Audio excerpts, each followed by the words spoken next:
নমস্কার। আপনি কি খুব গুপ্ত শত্রুতায় ভুগছেন?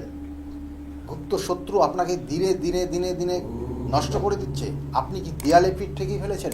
গুপ্ত শত্রুতার কবলে পড়ে আপনি কি সমস্ত কিছু তছনছ হয়ে গেছে আপনার জীবনে? কি করবেন?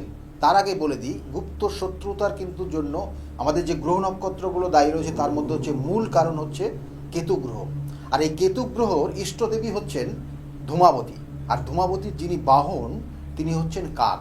তাই কাককে যদি প্রত্যেক দিন সকালবেলা আপনি কোনো খাবার দিতে পারেন, এবং সেটা নির্দিষ্ট নিষ্ঠার সঙ্গে দিতে হবে, প্রত্যেক দিন সকালে স্নান করে শুদ্ধ বস্ত্রে আপনি কাকের উদ্দেশ্যে যদি খাবার দিতে পারেন, তাহলে আপনার ক্ষেত্রে এই গুপ্ত শত্রুতার থেকে আপনি কিন্তু বেরিয়ে আসতে পারবেন।